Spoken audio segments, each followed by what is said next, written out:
السلام عليكم ورحمة الله وبركاته. وعليكم السلام ورحمة الله وبركاته. الحمد لله الذي بحمده يستفتح كل مقال وبذكره يصدر كل خطاب وبفضله يتناعم أهل الجزاء والثواب وباسمه يشفى كل داء وبه تكشف كل غمة وبلاء وإليه ترفع الأيدي بالتضرع والدعاء في الشدة والرخاء وهو السامع لجميع الأصوات على اختلاف اللغات فله الحمد على ما أسدى وأولى وله الشكر على ما أنعم وأعطى والصلاة والسلام على حبيبنا المصطفى ورسولنا المرتضى خاتم الأنبياء والمرسلين وعلى آله وأصحابه الكرام ومن تبعهم بإحسان إلى يوم الدين أما بعد. Ndugu zangu, baada ya kumshukuru Mwenyezi Mungu Subhanahu wa Ta'ala na kumtakia rehma na amani kiongozi wa umma mtume wetu Muhammad sallallahu alaihi wasallam pamoja na ahli zake mtume na sahaba wake kwa ujumla. Amina. Leo ni siku ya Jumamosi, ni siku ya pili katika wiki ambayo huwa tunakutana kwa ajili ya kufanya dua. Dua huwa zinafanyika kwa wiki mara 3. Ni siku ya Ijumaa kama ya jana na Jumamosi kama ya leo, lakini pia na siku ya Jumapili kama ya kesho. Na dua tunazozisoma katika kituo hiki kwa kweli zinatoa majibu kwa haraka iwezekanavyo kwa yule mtu ambaye anashiriki akiwa na iman, kwa yule anayeshiriki akiwa na yakini. Kwa kuwa namba zetu zinatajwa wazi wazi kupitia redio, lakini kupitia mitandao mingine ya kijamii mfano wa YouTube.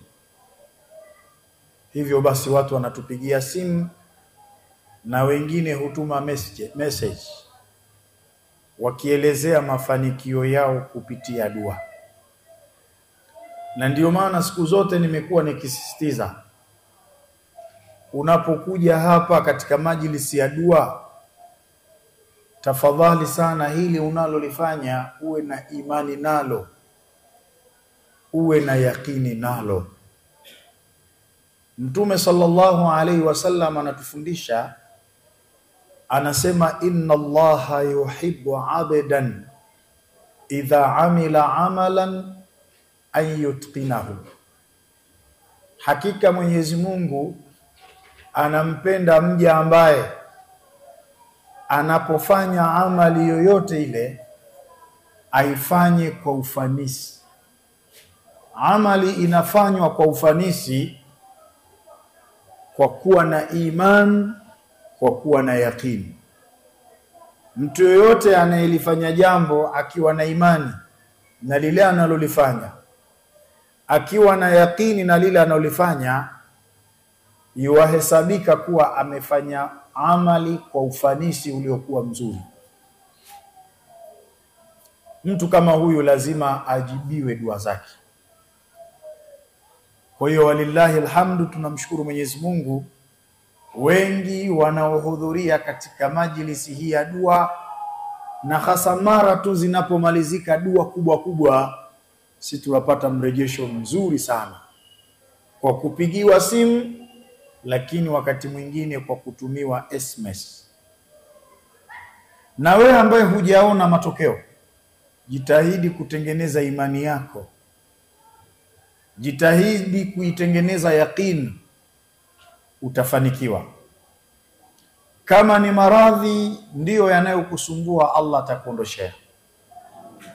Na kama ni ugumu katika mali, ugumu katika biashara, ugumu katika ndoa yako, ugumu katika kazi zako, wallahi ukifanya hili kwa imani na yaqini, Allah atakuondoshea. Kwa sababu Allah sio mrongo. Sifa ya Allah, asdaqul qailin, ni mkweli zaidi ya wakweli. Ndio sifa ya Mwenyezi Mungu Subhanahu wa Ta'ala. Sasa Mwenyezi Mungu anasema nini? Anasema ud'uni astajibu lakum, niombeni nitakujibuni. Innal ladhina yastakbiruna an ibadati sayadkhuluna jahannama dakhirin, hakika wale wanaofanya kiburi kunako ibada zangu wataingia kwenye moto wa Jahannam wakaishi milele. Sasa pana mambo ambayo tunatakiwa tujifunze kupitia aya hii. Kuna mambo kama matatu hivi. Jambo la kwanza, Mwenyezi Mungu ametoa amri akasema ud'uni, niombeni. Baada ya kutoa amri tumuombe, Allah akatujibu kwa kusema astajibu lakum, mkiniomba mimi nitakujibuni. Sasa Sayyiduna Ali ibn Abi Talib karramallahu wajha, katika kuifafanua aya hii anasema ma kana Allahu liyaftaha ala abdihi baba duai wa yaghliqa anhu baba al-ijaba, haiwezekani Mwenyezi Mungu amfungulie mja wake mlango wa kuomba dua kisha aufunge mlango wa majibu. Allah aliufungua wakati gani mlango wa kuomba dua? Pale aliposema ud'uni, niombeni, aliufungua mlango wa kuomba dua. Lakini ni wakati gani akaufungua mlango wa majibu? Pale aliposema astajibu lakum, nitakujibuni.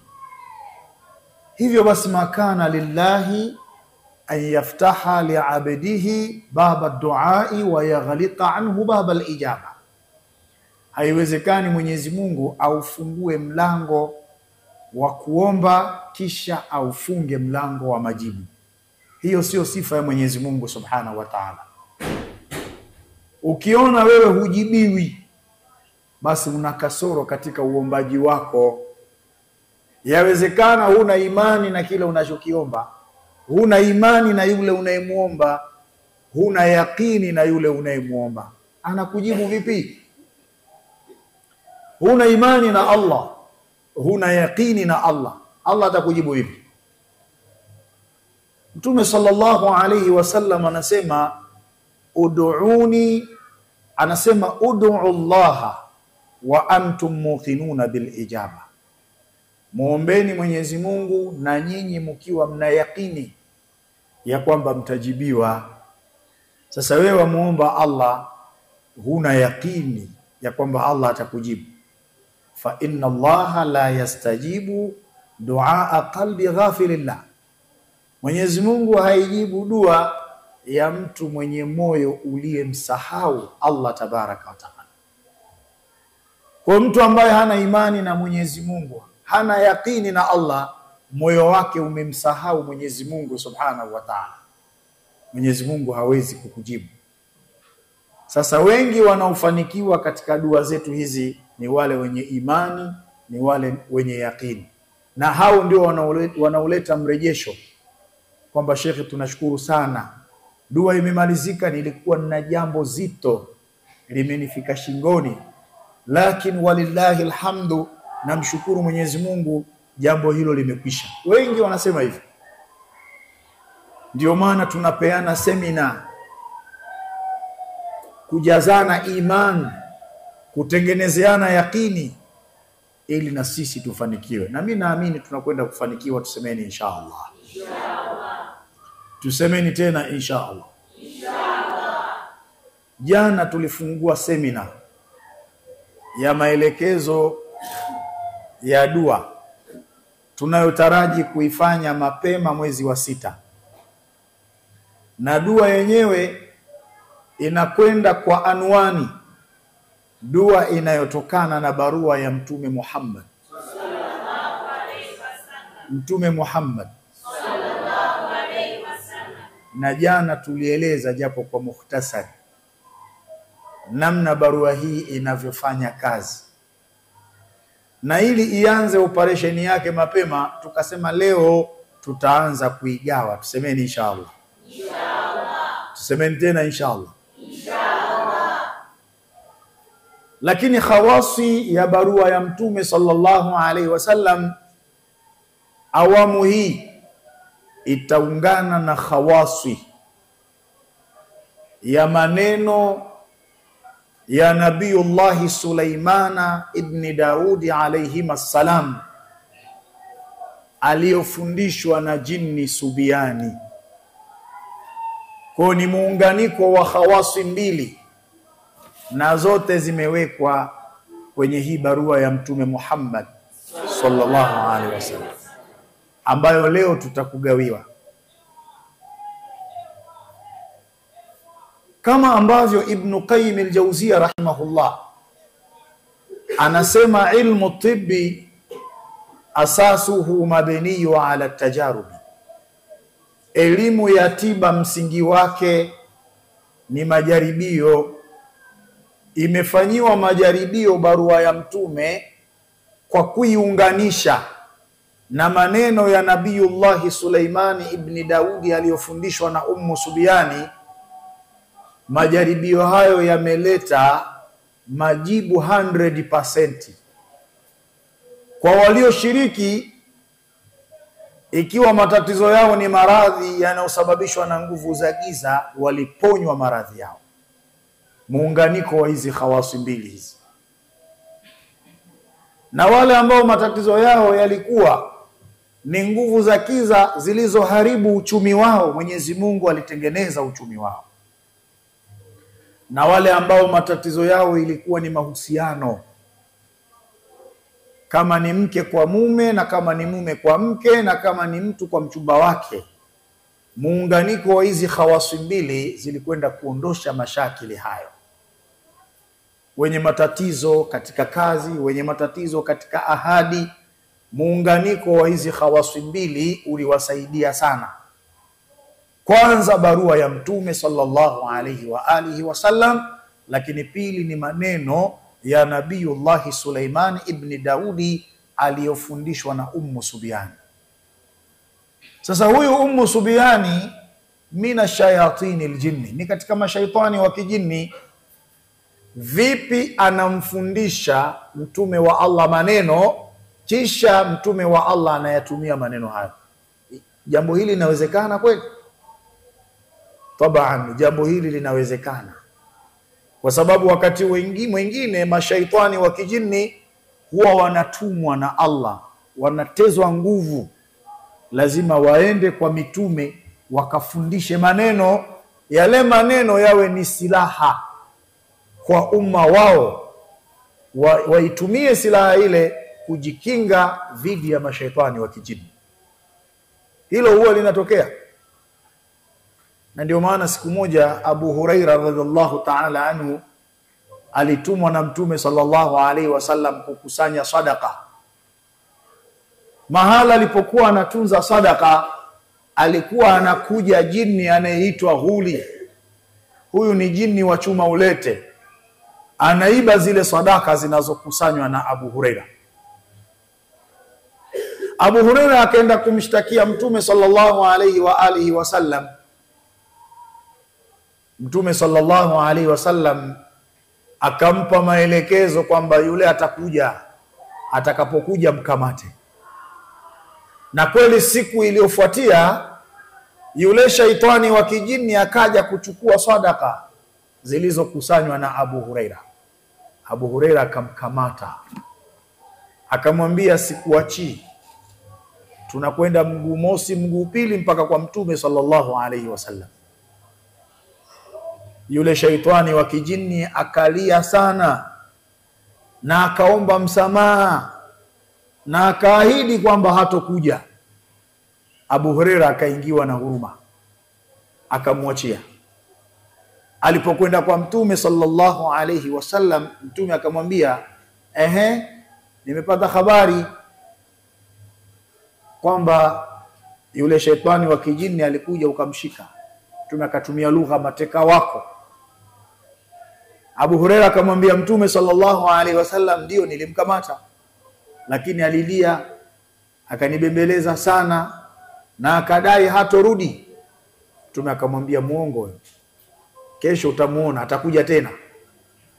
Na kweli Abu Huraira kesho yake akamkuta yule shaitani wa kijini kwa umbile la bibi kizee, yuko sehemu ile ile anachukua sadaka zinazokusanywa na Abi Huraira. Abu Huraira akamkamata tena kwa mara nyingine, akamwambia, uliniahidi hutorudi, lakini umerudi. Wewe si mkweli, umevunja ahadi. Mimi ninakupeleka moja kwa moja kwa Mtume sallallahu alaihi wasallam. Yule akalia sana, akamwambia, niache, nitakufundisha maneno. Yoyote atakaye yatumia maneno haya, hakuna shaitani yoyote wa kijini atakayemsogelea. Abu Huraira kwa kuwa ameahidiwa kufundishwa maneno, akakubali, akamwambia, nitakuachia lakini nifundishe hayo maneno. Yule shaitani wa kijini akamfundisha maneno haya: Allahu la ilaha illa huwa al-hayyul qayyum la ta'khudhuhu sinatun wala nawm lahu ma fi as-samawati wa ma fi al-ardi man dha alladhi yashfa'u 'indahu illa bi'idhnihi ya'lamu ma bayna aydihim wa ma khalfahum wa la yuhituna bi shay'in min 'ilmihi illa bima sha'a wasi'a kursiyyuhu samawati wal ard wa la yauduhu hifdhuhuma wa huwa al-aliyyul azim.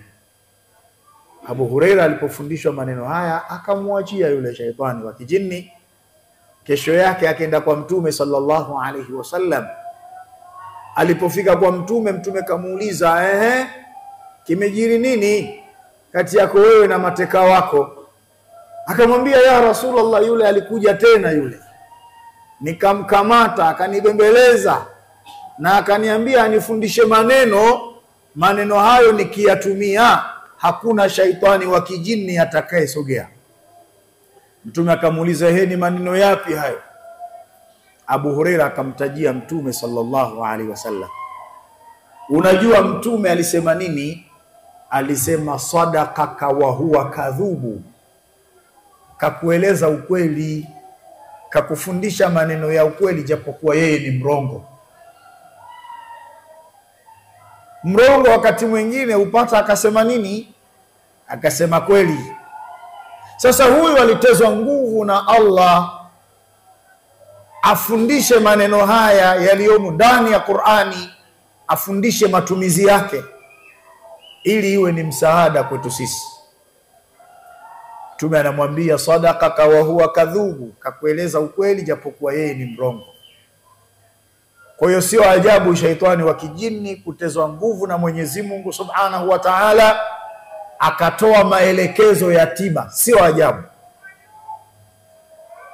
Na maelekezo hayo tunayapata kwenye maneno aliyofundishwa Nabiyullah Sulaiman ibn Daudi alayhi assalam na shaitani wa kijini. Ndio maana tunasema dua tunayokwenda kuifanya ndani ya huu mwezi wa 6 ni muunganiko wa khawasi mbili. Khawasi ya kwanza ni barua ya Mtume Muhammad sallallahu alaihi wasallam, na khawasi ya pili ni maneno ya Nabii Sulaiman aliyofundishwa na shaitani wa kijini. Ilikuwaje? Nataka hapa muniazime masikio yenu, sio muyakate alafu mnipe mimi. Yapeni usikivu masikio, ndio mtajua umuhimu wa hiki tunachokwenda kukifanya. Siku moja Nabiullahi Suleiman ibn Daudi alayhi masalam anahadithia, hiki ni kisa anakihadithia Nabiullahi Suleiman, anasema bainama ana maa jamaa min ashabi dhata yaumi, siku moja mimi nilikuwa na kundi la jamaa zangu, rakiban ala albisati, nilikuwa nimepanda kipando na nimekaa juu ya busati, warihu yahmiluni, na upepo ulikuwa umenibeba, watairu yadhilluni, na ndege walikuwa wamenikinga jua. Yani Nabiullahi Suleiman alikuwa na uwezo wa kuamrisha ndege wanatanda juu, lile jua linakuwa halimfikii. Sasa anasema siku moja nilikuwa na kundi la jamaa zangu, nimekaa juu ya busati, warihu yahmiluni, upepo umenibeba, watairu yadhilluni, na ndege walikuwa wamenikinga kivuli, wa Mikaila an yamini, na malaika Mikaili alikuwa amekaa upande wangu wa kulia, wa Israfila an yasari, na malaika Israfili alikuwa amekaa upande wangu wa kushoto, wa Jibrilu amami, na malaika Jibril alikuwa mbele yangu, wa Israila khalfi, na malaika Israil alikuwa nyuma yangu. Sairu fil hawai ma'ahum, mimi nilikuwa nikitembea safari za angani nikiwa pamoja nao. Nabiullahi Suleiman alikuwa na uwezo wa kutembea zile safari za angani.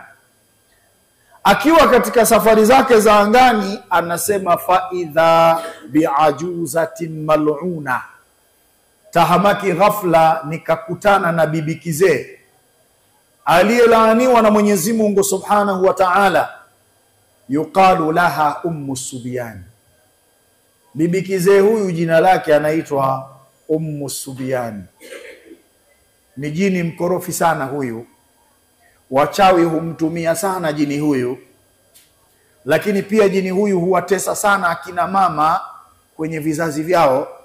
Jini huyu huwatia ulemavu watoto wadogo wakiwa kwenye matumbo ya mama zao. Sasa Nabiullahi Suleiman ibn Daudi alayhi salam anasema nilipokuwa katika safari zangu za angani, faidha biajuzatin mal'una, tahamaki ghafla nikakutana na bibi kizee aliyelaaniwa na Allah, yuqalu laha ummu Subyan. Bibi kizee yule jina lake anaitwa Ummu Subyan. Kisha Nabii Suleimani akaanza kutaja wasifu wa bibi kizee yule, akasema nashiratun sha'ruha, bibi kizee yule nywele zake timtim, alikuwa kitimtim manywele kweli.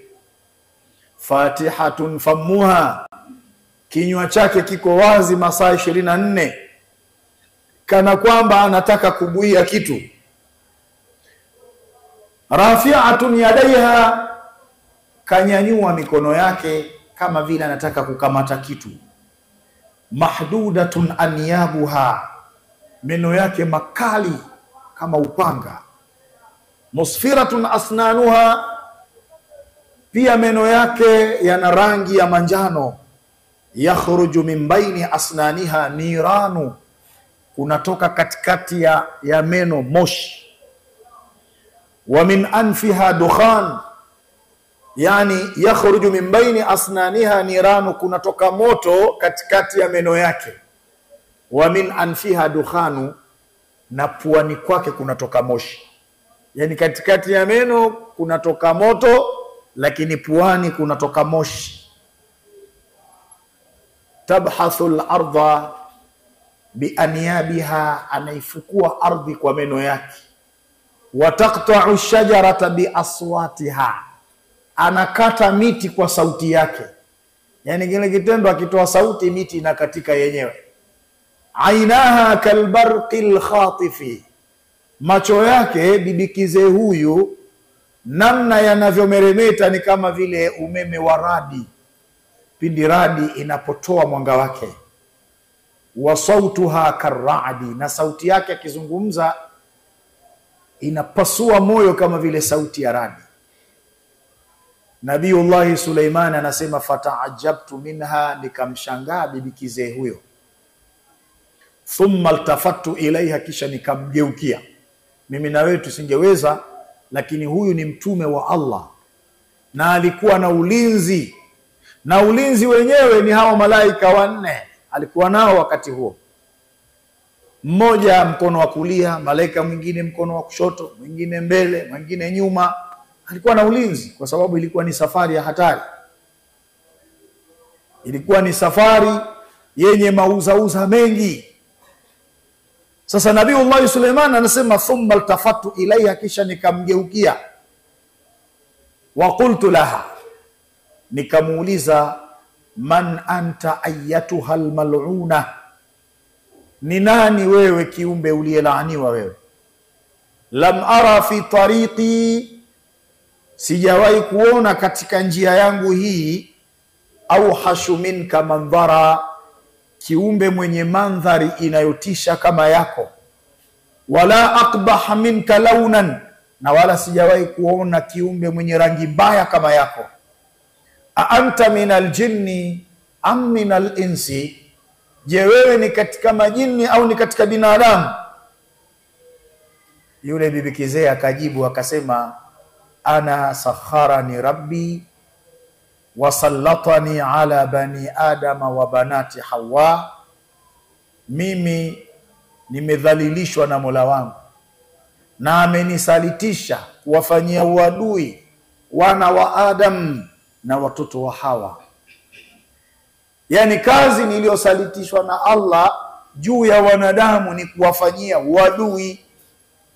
Wengi humu wamedhuriwa na mnyama huyu lakini hawajui. Wengi wameharibikiwa mambo na mnyama huyu lakini hawajui. Anajasiri kusema mbele ya Nabiullah Suleimani, ana sakharani rabbi wa sallatani ala bani adama wa banati hawa, mimi nimedhalilishwa na Mola wangu, nimesalitishwa na Allah juu ya wana wa Adam na watoto wa Hawa, kuwafanyia madhila mbalimbali. Nabiullah Suleimani ibn Daudi akakasirika, akasema fala budda an uqayyidannaka bilquyudil hadidiyya, hapana budi leo mimi wewe nikushike na nikufunge pingu za chuma. Wa uadhibannaka adhaban shadida, then nikuadhibu adhabu kali. Wa uskinannaka fi qa'ri al-bahri, kisha niende nikakuweke kwenye kina cha bahari. Wewe ni kiumbe muovu hivyo. Wa asubu alayki birrisasi, na kama hiyo haitoshi nikumiminie risasi kule. Wa aghliqu alayka dhiqan nihas, na nikufungie sero ya shaba. Wa uhajibannaka an bani adama wa banata hawa, na ili nikukinge shari yako isiwafikie wana wa Adam na watoto wa Hawa. Jambo ambalo limemchukiza mtume wa Allah si jambo dogo, jambo zito. Shari ya viumbe hawa ni kubwa mno. Usione ajabu kuharibikiwa na maisha A to Z kama umekumbwa na shari ya viumbe hawa. Shari baya kabisa. Aliposema hivyo Nabiullah Suleiman ibn Daudi, huyu bibi kizee akamwambia, ambaye ni jini Ummu Subyani, ya Nabii Allah, ewe mtume wa Allah, la tuqayyiduni wala tuadhibuni, usinifunge pingu wala usiniadhibu. Fa inni ma'mura fima af'al, mimi nimeamrishwa katika haya ninayoyafanya. Wala af'alu illa bi amri Allah, na wala mimi sifanyi isipokuwa kwa amri ya Allah. Fi man dhalama nafsahu, nafanya kwa yule mwenye kuidhulumu nafsi yake. Walam yahriz nafsahu minni, na akawa hataki kuikinga nafsi yake kutokana na mimi. Mwenye kuidhulumu nafsi nyinyi mnamjua, ni yule kazi yake kutenda maasi, kazi yake kutenda maovu. Yani ukiwa wewe ni mtu muovu, ni rahisi sana huyo Ummu Subyani kukuvaa wewe na kukusababishia madhara. Lakini pia rahisi kuvaliwa yule mtu ambaye hataki kuilinda nafsi yake. Yeye na dua kabu'di samai wal ardi, ni kama vile umbali wa mbingu na ardhi, hana haja na dua. Kukitokea dua kubwa kubwa kama hizi, yeye hana habari. Walam yahriz nafsahu, na ikawa hataki kuikinga nafsi yake, hana habari na dua kama hizi. Huyo mimi ninamfanyia madhara huyo. Lakini mtu ambaye ni mcha Mungu, mtu ambaye anailinda nafsi yake kutokana na mimi siwezi kumsogelea. Nabiiullah Suleimani akamuuliza, famal hirzu, kinga ni ipi sasa, ili ikiwezekana niwafundishe wafasi wangu wajikinge kutokana na wewe. Yule Ummu Subiani akasema, kalamullah, kinga ni maneno ya Mwenyezi Mungu Subhanahu wa Ta'ala. Nabiiullah Suleiman akamuuliza, maneno gani hayo? Ndio akafundishwa sasa haya maneno. Na haya maneno yameungana na barua ya Mtume Muhammad sallallahu alayhi wa alihi wasallam, ambapo leo tutaigawa. Tusemeni inshallah. Tusemeni inshallah. Lakini Nabiiullah Suleiman alimuuliza, ni madhara gani unayowafanyia wana wa Adam? Ataka kujua. Sasa na hapa unatakiwa usikilize kwa makini kabisa. Akamwambia, miongoni mwa madhara ninayowafanyia wanadamu, adkhulu buyutahum, kwanza naingia kwenye majumba yao. Nikishaingia kwenye majumba yao, fa asihu fihi siyaha diki, naanza kuwika kama vile jogoo anavyoika. Wa anbahu fihi nabaha alkilabi, na ninabweka kama majibu yanavyobweka.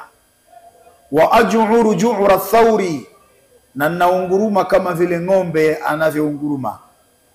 Wa argha raghya alba'ir, na ninalia kama anavyolia ngamia. Mlimsikia ngamia anavyolia hapa.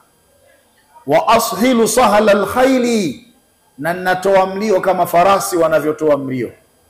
Wa anhaqu nahqa alhamir, na ninalia kama vile punda anavyolia. Wa asfiru sufra thuban, na ninapiga miluzi kama vile majoka yanavyopiga miruzi. Wa atamathala lahum bikulli al-amthali, na ninajifananisha kwao hao binadamu kwa kila aina ya mifano. Yani kila aina ya mifano mibaya huyu Ummu Subiani anapotaka kutuijia sisi huwa anajifananisha. Wa aqidul arhama, nafunga vizazi vya kina mama. Wa aqtulul aulada, na naua watoto wadogo. Wa hum la ya'rifunani, na wao hawanijui kama mimi ndio ninaifanya hivyo. Ajiu ila almar'a, na muendea mwanamke. Aqidu rahima, hakisha ninakifunga kizazi chake. Wa afsidu, na ninakiharibu. Fala tahbal, anakuwa hana uwezo wa kuzaa maisha yake yote. Watasiru aqira, na anakuwa tasa. Thumma ati fa ajlisu inda takhalluqi janinatiha fi batniha, kisha ninakwenda mahala ambako kunafanyika karakteristiki bode kwenye uterasi, kwenye mfuko wa uzazi. Na kwenda mimi, nikishafika huko, ansifuha nasfatan, kile kizazi mimi ninakipuliza upepo wa kishaitani. Fayusbihu rahimu la tahfadhu janina, kile kizazi kinakuwa hakiwezi kuhifadhi yule kinda pindi mimba inapokuwa imepatikana. Wa adkhulu ala dhakar, na ninaingia kwa wanamume. Wa aqidu dhaila bidhaili, na ninafunga ile mikia ya spams za kina baba. Wa amtasu maniyahum, na ninayafyonza yale mani yao, zile mbegu zao za uzazi. Wa atruku lahum ma'an raqiqa, na waachia maji mepesi kabisa ambayo hayawezi kulirutubisha yai la mwanamke. Fayaquluna an-nas hadha ar-rajulu la yalidu, kisha watu wanasema huyu mwanaume huwa hazaagi. Kumbe ni mateso ya Ummu Subiani. Anakwenda kuwafyonza wale spermatozoa, yanabakia maji, hayana kitu, yanakuwa hayana uwezo wa kulirutubisha lile yai la mwanamke. kwa hiyo mimba haiwezi kutunga. Kisha akamwambia waajiu ila al-atfali, na waendea watoto wadogo, wa alqi alaihimul humma, ninawapa homa. Watoto wanachemka, wanapandwa madegedege, wanatoa mapovu, macho yanakwenda juu, mtoto mpaka ikifikia hadi anapata malienge, kengeza na hali ya kuwa hana kengeza. Alipofika mahala hapa, Nabiullahi Suleimani akakasirika sana, akamkamata, akanambia, umeniahidi nikikufundisha haya maneno hutoniadhibu, mbona unataka kuniadhibu? Kisha Nabiullahi Suleimani ndo akamuuliza, maneno gani sasa? Ndipo pale akaanza kutajiwa.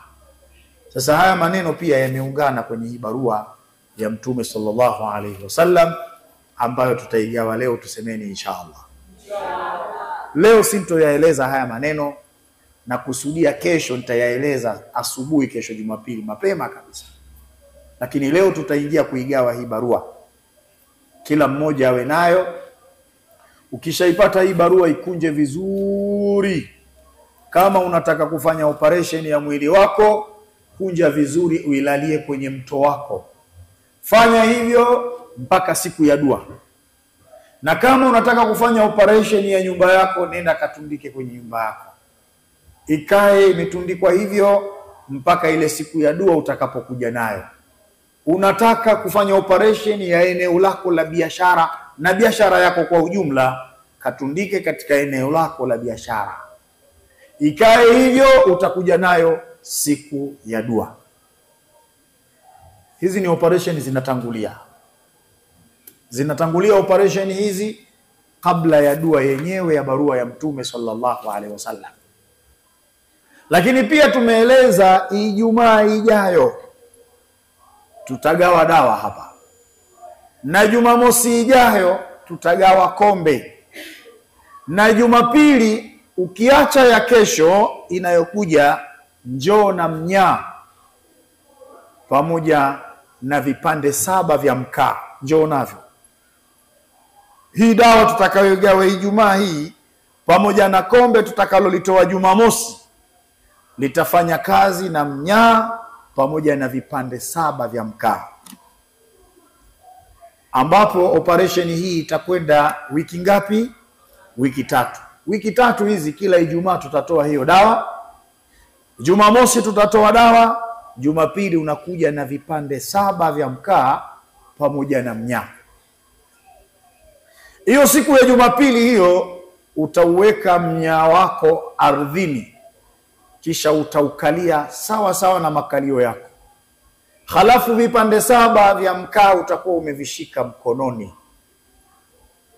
Kisha utaweka nia, Mwenyezi Mungu, wewe ndiye unayejua siri ulioiweka kwenye vipande hivi 7 vya mkaa, na wewe ndio unayejua siri ulioiweka kwenye mmea huu wa mnyaa.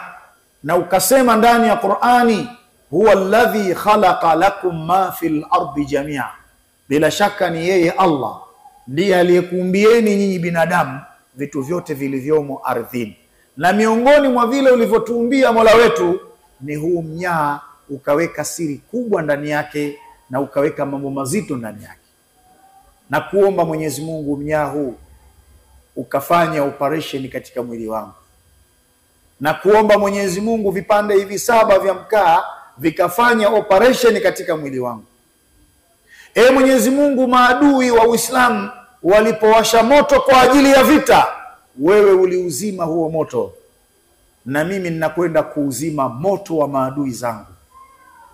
Moto wa kichawi uliowashwa kwenye mwili wangu ukazalisha maradhi. Moto wa kichawi uliowashwa katika mwili wangu ukazalisha vifungo katika mali. Uliowashwa kwenye mwili wangu ukazalisha nuksi, gundu, mikosi, ukachafua na ukaondosha mvuto katika mwili wangu. Ya Rabbi, ninakwenda kuuzima kupitia vipande 7 hivi vya mkaa na kupitia mali ghafi ya mmea huu wa mnyaa. Kisha siku hiyo ya Jumapili dua itasomwa. Baada ya kumalizika dua, utakwenda nyumbani. Kwa wiki hiyo ya kwanza utakuwa una vitu vinne. Utakuwa una dawa uliopewa Ijumaa, na utakuwa una kombe ulilopewa Jumamosi, lakini pia cha tatu utakuwa una vipande 7 vya mkaa, na mwisho utakuwa na mnyaa wenyewe.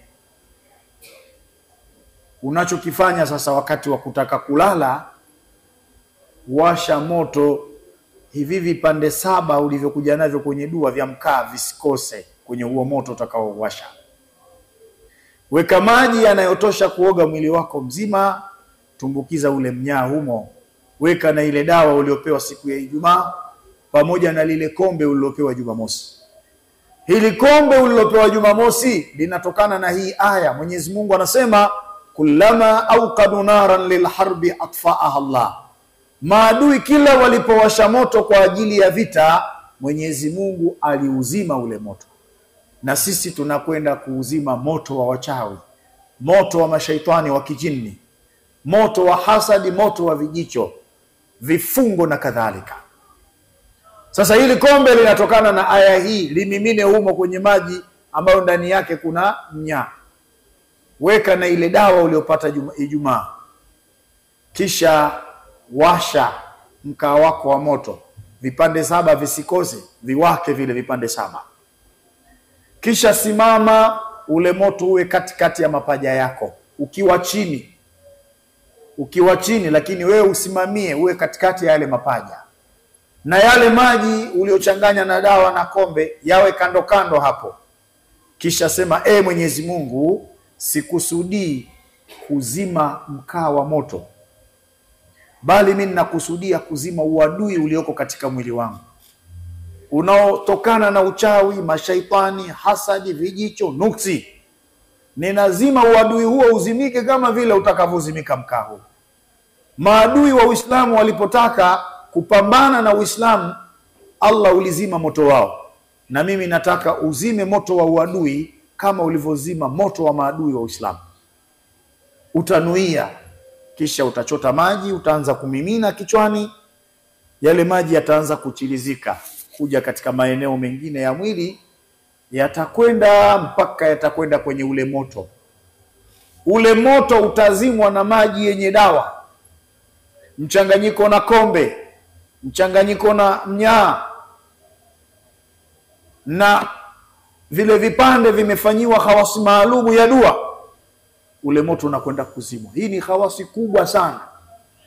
Kwa wale wenye kujua khawasi hii huwezi ukakosa, na hasa ukifanyiwa kwa ufanisi uliokuwa kamili kama tunavyokwenda kufanya. Na lau kama mtaombwa hela nyinyi kwa khawasi hii, hamna gharama ya kuweza kutoa nyinyi, lakini tunakwenda kufanya bure. Dawa utaipata bure, kombe utalipata bure, dua utafanyiwa bure. Wewe kazi yako ni ule mnyaa pamoja na vipande 7 vya mkaa. Sasa kuna mtu mwingine ataona hata uvivu kuchukua 1000 kununua mkaa, ataenda kuokota jalalani mikaa. Maana watu ni mabakhili kweli kweli, sijawahi kuona. Anakwenda kuokota kwenye majalala kule mkaa uliochanganyikana na vinyesi sababu ya ubakhili. Chukua shilingi 1000 yako, nunua mkaa. Jumapili ya kwanza hesabu vipande 7 njoo navyo.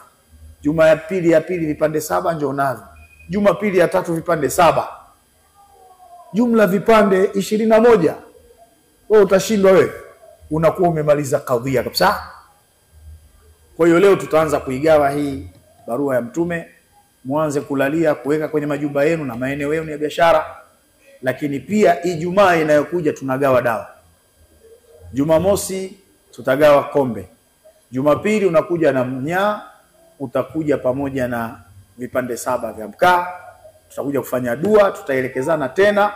Usiku unakwenda kufanya nyumbani kwako, kwenda kuzima nuksi, magundu, kwenda kuzima mikosi, kuondosha vivuli vibaya, nyota zenu zingae, mivuto irejee. Tunazima moto wa maradhi, mashaitani wote, hasadi, vijicho.